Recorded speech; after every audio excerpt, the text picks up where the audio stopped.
Oui, merci pour cette invitation et euh, qui va me donner la possibilité de faire part d'un certain nombre de réflexions.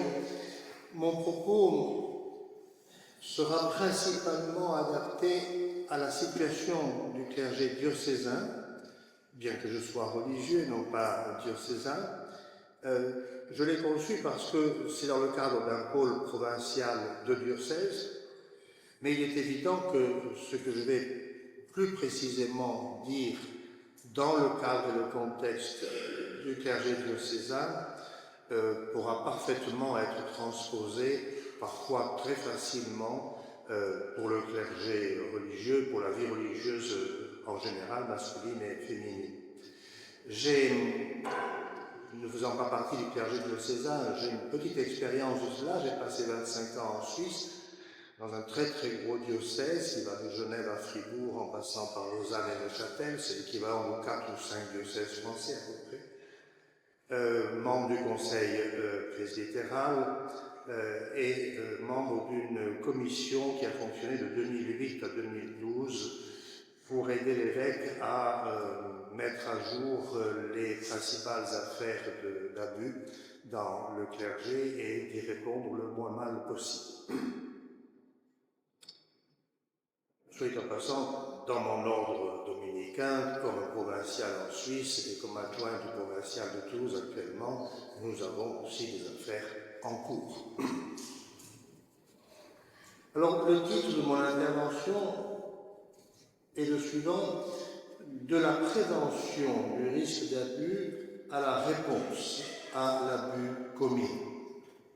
C'est un peu les deux extrêmes, si je puis dire. Que vous parliez un peu plus fort. Ah oui, je suis un mauvais dominicain, j'ai une toute petite voix, pardonnez-moi. Donc, vous savez qu'on dit chez nous que le micro a tué les dominicains. Pourquoi? Parce que maintenant on peut être dominicain en ayant une petite voix, alors qu'autrefois il fallait être capable de remplir la nef de la cathédrale, évidemment. Mais le micro a tué les dominicains. Alors, de la prévention du risque d'abus à la réponse de l'abus commis, c'est un peu les deux extrêmes de l'itinéraire, si vous voulez. Alors, la crise, qu'on appelle la crise des abus au sein de l'Église catholique, et vous le savez, elle est née en 2002. C'est facile, des points de repère qui ne sont pas toujours très exacts, mais enfin, ils sont commodes. À la suite de l'enquête du journal américain, le Boston Globe, qui a mis en évidence des cas d'abus, notamment sexuels, avec deux caractéristiques, semble-t-il, bien établies. Un climat de permissivité dans le domaine psycho-affectif, notamment sexuel, chez les clercs en général. Et deuxième caractéristique, une réponse molle de la hiérarchie épiscopale, une sorte de tolérance, idem pour la hiérarchie religieuse. 20 ans plus tard, c'est-à-dire presque maintenant, après des avalanches de révélations, de multiplication des commissions dont les conclusions donnent lieu à de nombreuses recommandations, je dois poindre le risque suivant. Et là, je parle, parce que je réfléchis, j'ai fait partie de la commission post-SIAZ que la conférence des évêques a instituée pour se saisir du rapport de la SIAZ et présenter à la conférence des évêques les recommandations pour mettre en œuvre les données du rapport de la SIAZ. Cette commission a fonctionné pendant 1 an et demi, en 2022. Elle a été nommée 2 mois après le dépôt du rapport de la SIAZ, on n'a pas perdu de temps, en décembre 2021. Elle a fonctionné jusqu'en février 2023, puisque nous avons remis nos conclusions à la conférence des évêques lors de sa réunion annuelle à Lourdes en mars 2023. Et depuis, après le discernement dans nos propositions que la conférence épiscopale a fait, les recommandations parviennent actuellement au diocèse pour mettre en œuvre un certain nombre de pratiques, de nouvelles pratiques. Donc, et j'ai participé de près à cela. Alors, 20 ans donc après la naissance de la crise, je vois, comment dirais-je, un risque pointé aujourd'hui, et c'est de cela que je voudrais parler. Le risque est à mes yeux très réel, que l'on verse aujourd'hui dans l'excès opposé, c'est-à-dire dans une suspicion généralisée des clercs et des religieux et religieuses, entraînant la multiplication de mesures de précaution et une réponse dure, voire brutale, de l'autorité épiscopale ou religieuse au moindre soupçon. Quand j'entends parler de signalement quasi automatique au procureur de la République, c'est vrai que je suis un ancien juge d'instruction, je sais comment ça marche. Là, je me dis, non, l'automatisme n'est jamais un critère de justice. Donc, voyez, nous venons incontestablement d'un climat de permissivité avec une tolérance très molle de l'autorité, d'où une multiplication des abus. Par parenthèse, dans le diocèse de Lausanne-Genève-Fribourg, dans la commission dont je fais partie entre 2008 et 2012, nous avons travaillé sur 45 cas d'abus dans le clergé, il n'y avait pas de religieuses, de droits religieux, entre 1950 et 2000, 45 ans. Et le risque aujourd'hui, c'est donc de passer à l'excès opposé. Or, un excès en vaut toujours un autre, finalement. Les excès fussent-ils opposés. Dans les deux cas, et c'est le son de cloche que je voudrais faire entendre ici, dans les deux cas, que ce soit l'excès d'où l'on vient, ou l'excès que l'on risque aujourd'hui, eh bien, le dégât est fondamentalement le même, à savoir que les deux vertus principalement en cause dans ces histoires d'abus, la justice, bien sûr, est d'abord pour la victime, mais aussi pour l'auteur de l'abus, et la miséricorde, qui est la réponse définitive à tout pécheur. Et bien dans les deux excès, celui dont on vient, celui que l'on risque aujourd'hui d'atteindre, ces deux vertus ne sont pas honorées. La situation de laxisme passé, bafouée, la justice, et quand elle a invoqué la miséricorde, elle l'a dénaturée, parce que la miséricorde qui supprime l'injustice n'est plus la miséricorde. La situation actuelle apparaît comme très rigide ou avec risque de rigidité qui donneront lieu, si ces risques se réalisent, à des injustices parce que la rigidité n'est pas rigueur et ces injustices fermeront la porte évidemment à la miséricorde. J'ai d'ailleurs personnellement vérifié, et je ne suis pas le seul ici de loi probablement, que le mot miséricorde est absolument imprononçable dans le contexte d'une affaire d'abus. Il semble vouloir couvrir le coupable comme avant. Avant, elle était dénaturée, aujourd'hui, elle est impossible. Pas mieux. Dans les deux cas, elle est absente. Mon propos est donc le suivant: comment éviter ce passage d'un excès à l'excès opposé. Et les positions que j'estime excessives, dans un sens comme dans l'autre, assez présent, ont ceci de commun qu'elles s'attaquent aux effets des abus et non aux causes des abus. Devant la dénonciation d'un abus, on étouffait l'affaire avant, on réprime aujourd'hui. Or, la réponse chrétienne est à la fois juste et charitable demande à aller à la racine des choses. D'où mon premier point, envisager sérieusement les causes d'abus. discours dominant actuel prône, en matière de prévention, une approche de type réglementaire avec l'imposition de règles de comportement précises toujours et partout. Par exemple, ne pas toucher à l'enfant.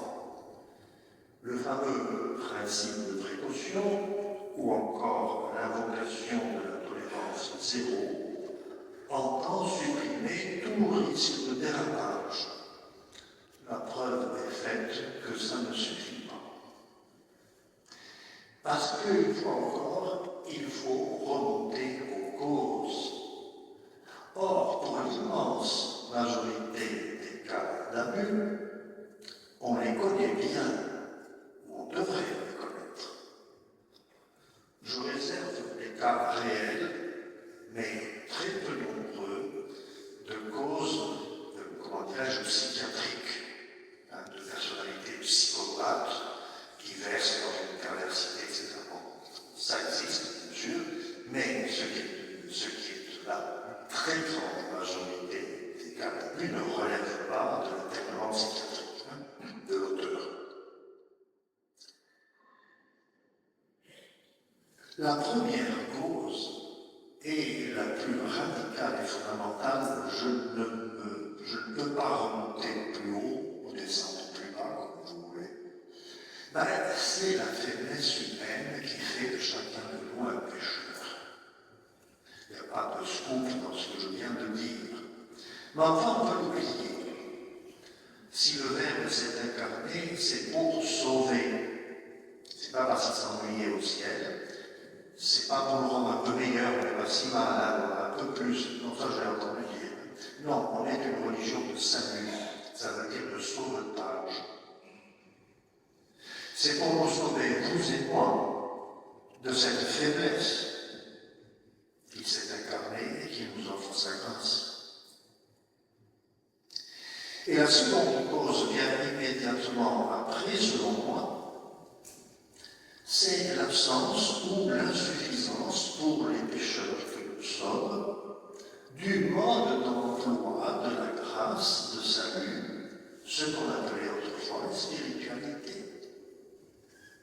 Il ne suffit pas en effet de recevoir la grâce. Dans les sacrements, ils sont faits pour ça. Encore faut-il que la grâce porte ses fruits en nous.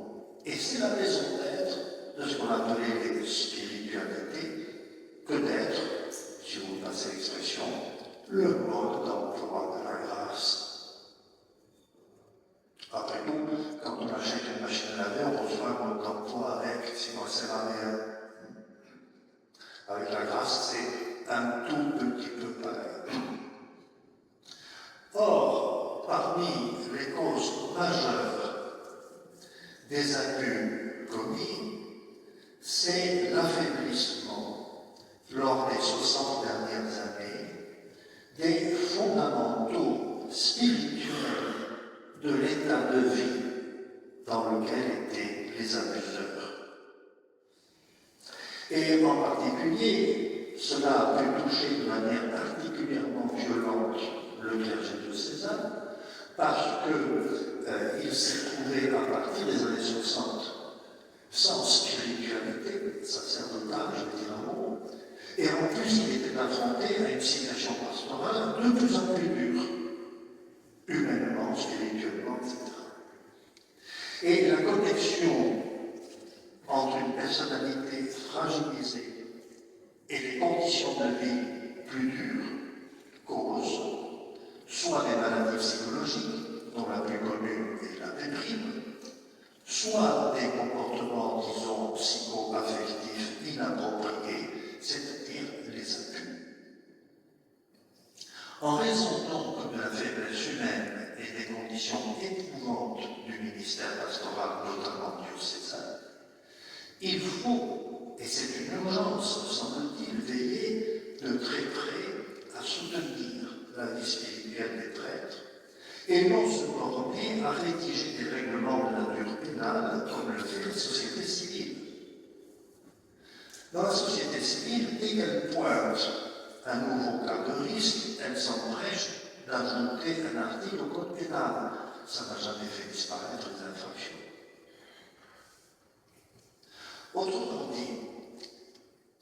prévention est la vraie et solide réponse au risque d'abus et non pas la seule répression. La prévention s'adresse aux causes, alors que la répression, elle, s'adresse aux effets. Comment donc soutenir, notamment le clergé diocésain, qui est dans la situation la plus difficile à ma connaissance, comment soutenir les prêtres dans leur vie personnelle et ministérielle? La première chose que je vois, c'est le besoin d'une authentique spiritualité sacerdotale. Jusqu'au Concile Vatican II, pour faire très bref, le clergé diocésain recevait au grand séminaire les éléments majeurs d'une spiritualité sacerdotale, le plus souvent issus de ce qu'on appelait autrefois l'école française. Spirital, eudiste, sulpicial, ces sociétés de prêtres à qui étaient confiées la plupart des grands séminaires en France, ces sociétés de prêtres assuraient chacune, avec ses accents propres, cette formation parce que ces sociétés de prêtres se rattachaient toutes à l'école française. Assurément, cette spiritualité dont l'icône, quand même, n'oublions pas, est le curé d'Ars, méritait cependant d'être mise à jour pour tenir compte de l'enseignement de Vatican II et des évolutions, bien sûr, culturelles. Or, du moins à ma connaissance, que j'ai cherché assez longtemps, elle n'a pas été mise à jour et a souvent disparu, corps et bien. De sorte que les prêtres formés dans les séminaires à partir des années 60 se sont retrouvés bien démunis, sauf bien sûr à s'affilier à une spiritualité portée par une tradition religieuse, jésuite, franciscain, carme ou autre. Mais cette affiliation n'a pas été générale pour deux raisons. La première, c'est que ces instituts religieux étaient eux aussi dans une période difficile de leur vie pour maintenir leur spiritualité. Et puis, ces spiritualités-là ne conviennent pas forcément à tous, évidemment. Donc il me semble urgent aujourd'hui de pallier ce manque. Et cela, je ne l'invente pas, puisque cela a été relevé en 2009, souvenez-vous, l'année sacerdotale initiée par le pape Pie XVI. Et il le dit dans ses interventions pendant cette année, notamment l'intervention du mois de juin au clergé de Rome, sur la place Saint-Pierre, où il y a beaucoup plus que le clergé de Rome. Enfin, c'était une intervention au clergé. Et cette année 2009 a donné lieu à des colloques, à des publications, etc. Et je n'apporte rien en pointant cela au moins dès 2009.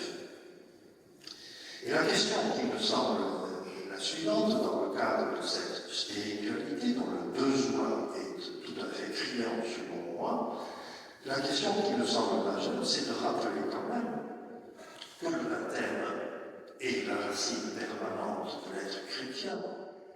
Le pape Pie XI disait le plus grand jour de la vie d'un pape, c'est le jour de son baptême.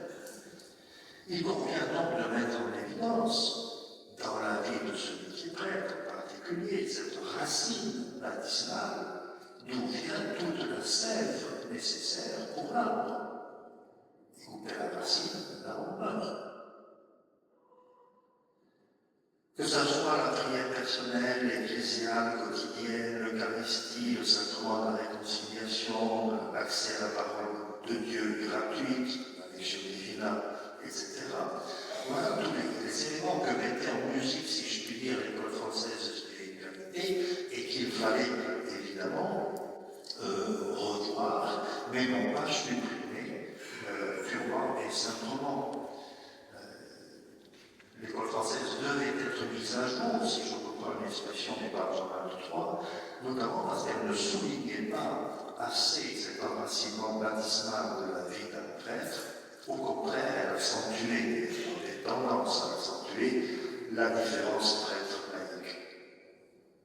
Il faut quand même prendre conscience, et tous les cas que j'ai eu personnellement à connaître, plus le rapport de la science que j'ai pu lire à peu près 3 fois, dans le cadre de la commission dont je fais partie, il faut bien voir que lorsqu'un abus intervient dans la vie d'un clerc, c'est le point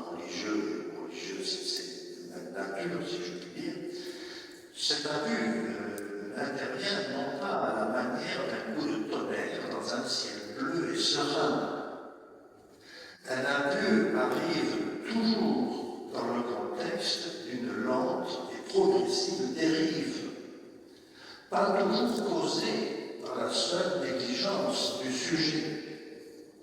Les emplois du temps surchargés, les divers lieux où être présent, la solitude de celui qui se retrouve seul le soir, etc. Tout cela peut effectivement conduire à laisser tomber les piliers d'une vie spirituelle, pas tel ou tel détail, les piliers. De sorte qu'une fatigue, pas seulement physique ou psychologique, mais aussi spirituelle, s'installe. Alors la vie humaine de cette personne célibataire n'a plus ses fondamentaux et peut s'effondrer quand une contrariété un peu plus importante que les autres intervient. Un changement de ministère, un affrontement avec les laïcs et les confrères, une entrevue difficile avec l'évêque, que sais-je. Sans oublier qu'il existe un tentateur avec un T majuscule qui trouve souvent dans l'usure d'une personnalité l'occasion favorable. Dans le rapport de la science d'octobre 2021, il y a de ce point de vue-là un angle mort, à mon avis, et que je regrette beaucoup. On vise surtout dans ce rapport ce que les amis ont révélé de défaillance, dit-on, systémique. Une certaine conception cléricale, une absence de prise de conscience des évêques, une culture de l'entre-soi, pas d'histoire, etc. Cela doit entrer en ligne de compte, ça me paraît évident. Mais ce sont des effets, moi je recherche des causes plus profondes. À la racine des effets condamnables, il y a surtout, et je le répète, cette faiblesse humaine, cette mystérieuse et réelle complicité que nous avons tous, l'expérience de chacun suffit à s'en convaincre, pour le péché. Cela fait partie des fondamentaux à prendre en compte hier, aujourd'hui, comme demain, quelle que soit la place qu'on occupe dans le mystère ecclésial. Et c'est le rôle irremplaçable des spiritualités de nous appeler justement contre cette tendance pour la vaincre. Comment? Par l'exercice très concret des vertus. Et là, on est au cœur du problème. Le systémique, qui est d'ailleurs une notion à clarifier, amplifie les dégâts. Il n'en est pas la source. Je parle théologien, bien sûr, pas en sociologue. Que le systémique soit la source pour un sociologue, je l'admets parfaitement. J'attends un théologien qui assume ça, mais qui aille un peu plus loin. Deuxième aspect, et là, je vais peut-être finir la matinée comme Saint-Sébastien. On verra. Revivifier un élément de la grande tradition du clergé, et je m'adresse ici au clergé diocésain particulièrement. La vie commune. Le clergé diocésain doit vivre la vie commune. C'est sa grande tradition, confère Saint-Martin, Saint-Augustin, etc. Monsieur le curé seul dans le presbytère, ça n'a rien de traditionnel. C'est une pauvreté qui peut être une misère. Quand je dis cela dans le cadre d'une retraite de prêtre diocésain, d'une journée de réflexion diocésaine, etc., j'ai le plus souvent la réponse en cœur. Nous ne sommes pas des religieux. Figurez-vous que je le sais bien quand même, depuis 40 ans que je porte l'année que je porte. Mais quand même, soyons sérieux, la vie commune pour un chrétien, c'est la vie baptismale, c'est-à-dire ecclésiale. C'est prier prier ensemble. Et en particulier la prière quotidienne, la sanctification des heures, qui n'est pas un exercice propre au prêtre, qui est la prière de l'Église. Je relève que la tradition latine du clergé diocésain rapproche et non confond le prêtre et les religieux. Car le sacerdoce ministériel, comme la vie consacrée, repose sur le baptême, figurez-vous. La vie consacrée, vous le savez, comprend les 3 conseils évangéliques de chasteté, pauvreté, obéissance, vécu en communauté. Eh bien, je vois dans Vatican II que le Concile donne aux prêtres diocésains 3 piliers pour leur vie proprement sacerdotale.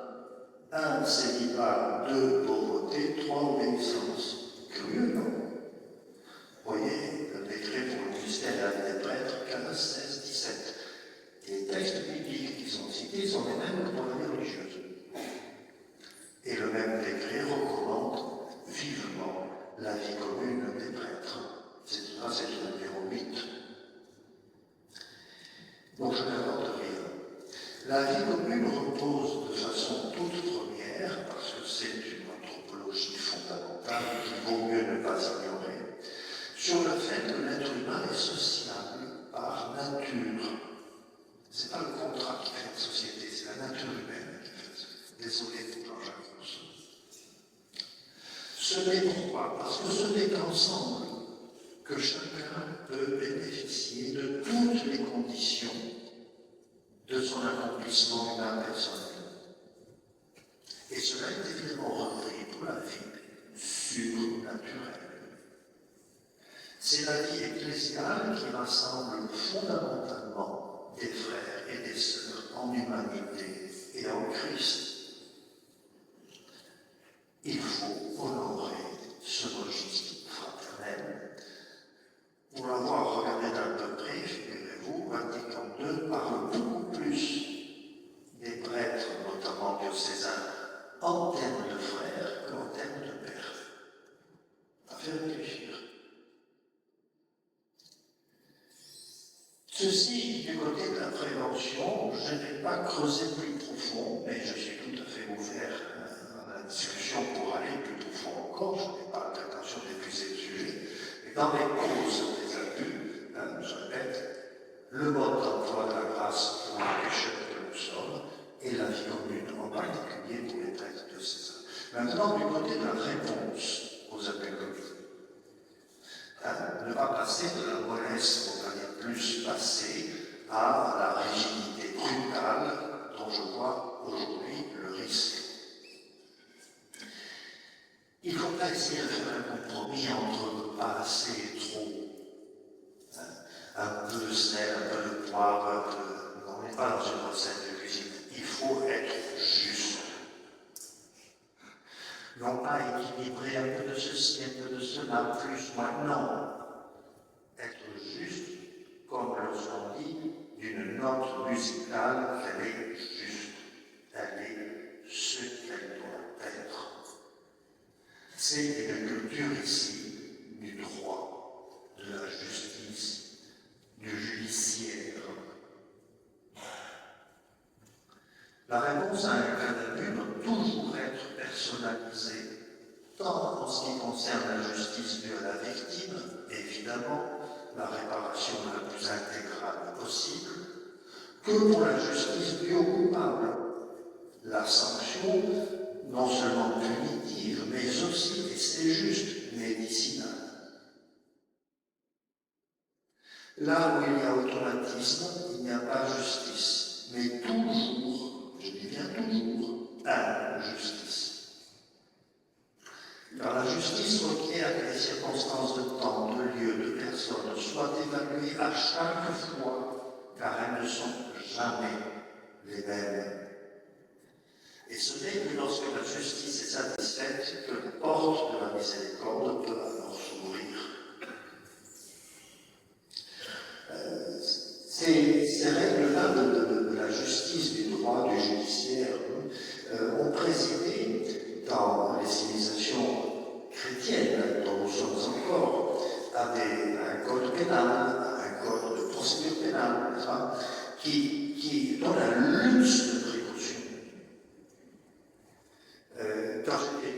endroit ici à Toulouse, il y a 50 ans, on nous apprenait en deuxième année de pénal l'adage « Il vaut mieux 100 coupables en liberté qu'un seul innocent en prison ».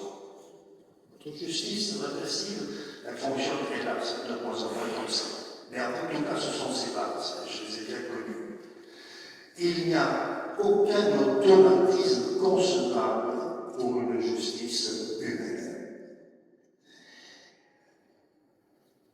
Il y a également, s'agissant du ministère épiscopal, et de manière diminuée évidemment pour l'autorité religieuse, il n'y a pas lieu de remettre en cause la nature même du ministère épiscopal, car nous le recevons du Christ.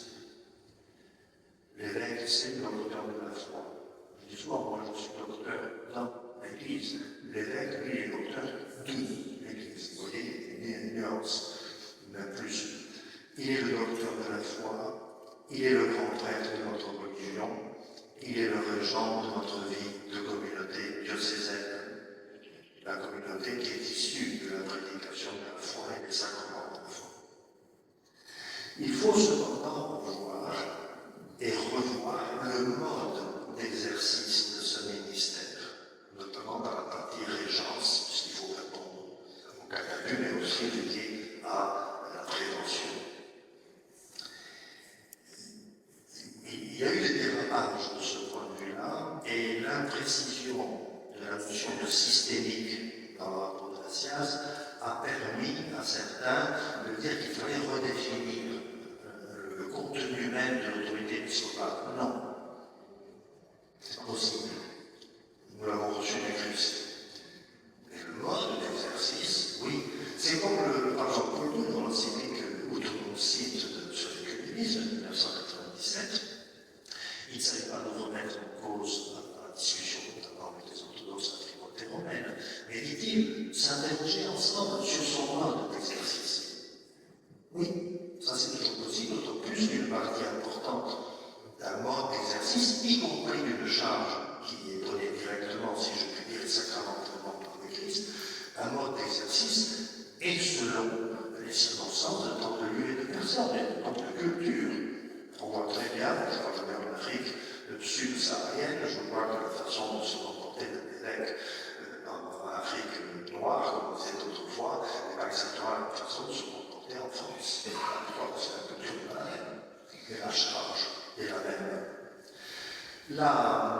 Le mode d'exercice, la commission dont j'étais partie post-science a notamment demandé ou proposé ou suggéré, et ça a été repris par la conférence des évêques, la création de ce qu'on appelait la pénitencerie diocésaine. C'est, ou interdiocésaine pour les petits diocèses, une instance autour de l'évêque composée de personnes compétentes, laïcs, hommes, femmes, religieux, religieuses, professionnels, tels que l'ancien magistrat, médecin, psychologue, etc., pour évaluer l'état d'abus soumis à l'évêque et proposer les éléments d'une juste réponse, tant pour la victime que pour le clerc mis en cause. Cette pénitencerie diocésaine, c'est bien plus, et on avait bien mieux, qu'une seule cellule d'écoute qui existe déjà et qui a toute sa pertinence. Bref, il faut faire du cas par cas, à partir des règles fondamentales de la justice d'abord et de la charité ensuite. Le lien avec la justice civile doit aussi être apprécié, lui aussi, à chaque fois, par d'automaticité, à mon avis. Or, le risque existe aujourd'hui. Remettre en cause la nature du ministère épiscopal en raison de l'aspect systémique n'est pas la voie, je me semble juste. À ceux qui demandent plus de démocratie dans l'Église, c'est pas ça la réponse. La communauté chrétienne ne relève pas de la sociologie politique. Le Concile Vatican II, vous savez, enseigne à l'unisson de toute la tradition de l'Église le concours, c'est le verbe technique, concours, le concours de tous, clercs, laïcs, religieux,